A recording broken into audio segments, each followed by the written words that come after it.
Bon, je pense qu'il va falloir se faire un petit mail time.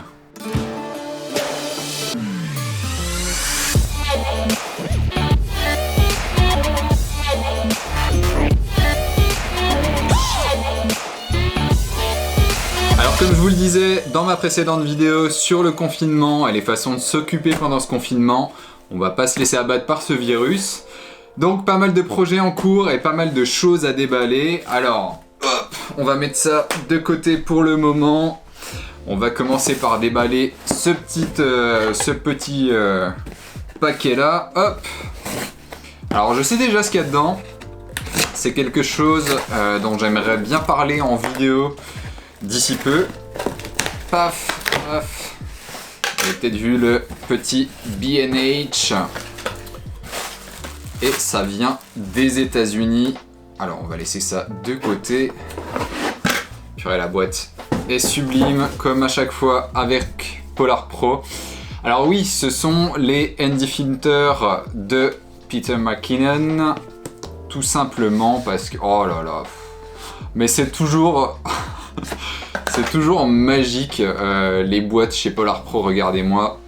C'est juste magnifique. Je pense que je vous présenterai ça en vidéo d'ici très peu de temps. On parlera justement de l'utilité des ND Filters en vidéo, quand est-ce qu'il faut les utiliser, quand est-ce que ce n'est pas forcément nécessaire de les utiliser. Et tout le reste, je sais également ce que ça peut être, si je ne m'abuse. Voilà, ça c'est des choses pour percer, hop, pour la perceuse, parce que on va tout simplement réhabiliter ce studio. Je vous parlais de ça il y a peu. On va essayer de faire quelque chose de propre, parce que ce background, vous voyez qu'il n'y a pas un gros contraste entre ma couleur de peau et le background. Et c'était pas forcément quelque chose qui était prévu pour durer dans le temps. On avait mis ça on va dire en temporaire pour le moment.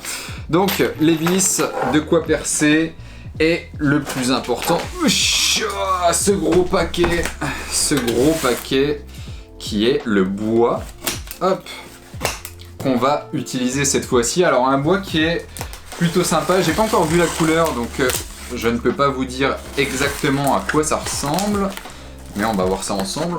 Yes, super satisfait du résultat, quelque chose qui va être beaucoup plus contrasté. Si vous regardez avec ma peau, ça va être beaucoup plus sympa et rendre beaucoup mieux en termes de couleur dans le studio. Donc on va l'installer ça. On a ces petites qui font 75 cm je crois, des versions plus longues qui sont derrière moi, je les ai pas mis sur le bureau. Donc on va complètement défaire ce qu'il y a derrière moi. On va essayer de réfléchir au plan pour bien installer ça et installer les nouveaux panneaux de bois. Autre souci qu'on avait jusqu'à maintenant, c'est l'espace blanc qui se trouve juste derrière moi. Donc quand on voulait prendre du très grand angle, l'espace n'était pas vraiment optimisé, je voudrais dire. On avait donc du blanc d'un côté, du blanc de l'autre et le bois au milieu, et c'était pas vraiment top. Donc on va élargir jusqu'à la porte qui se trouve juste ici, et je pense que le rendu sera bien meilleur. N'hésitez pas à me dire justement dans les commentaires qu'est-ce que vous préférez, si vous préférez cette version là ou la version finale qu'on est en train de build.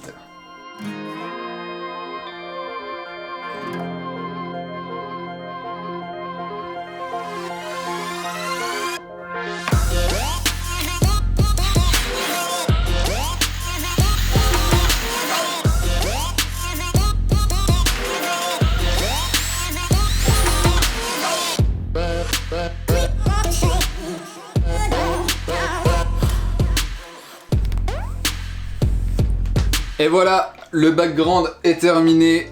Très content du résultat final. On a vraiment quelque chose dans des teintes de couleurs qu'on souhaitait. On a un contraste qui est un peu plus poussé comme je vous le disais juste avant, et c'est vraiment cool. Ça nous plaît vraiment en tout cas. On a encore plein de choses à faire, tout ce qui est rangement. On a pris des petites boîtes comme ça. Alors ça paye pas de mine, mais ça va nous permettre de ranger tout ce qui est petits accessoires, le câblage, les plates, tout ce qui est batterie, etc.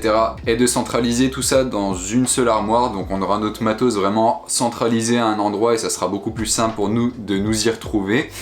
En tout cas, on espère que ce genre de vidéo upgrade un peu plus à la cool, vraiment légère, vous plairont. C'est l'endroit vraiment pour discuter avec nous si vous avez des questions, peu importe, hein, en tout genre. On sera là pour répondre, donc n'hésitez pas à bombarder dans l'espace commentaire.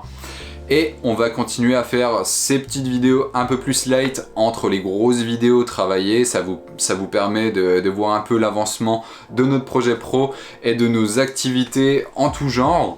Et on se retrouve très bientôt sur les routes du Japon, bien plus tôt que ce qu'on pouvait le penser, parce que là la situation commence vraiment à bien se calmer au Japon. Alors attention, on va quand même continuer à faire très gaffe à nous, porter le masque, continuer tous les gestes barrières et faire un maximum attention, faites de même, protégez-vous, faites gaffe à vos proches et on se retrouve très bientôt, c'était Loïc. Bye!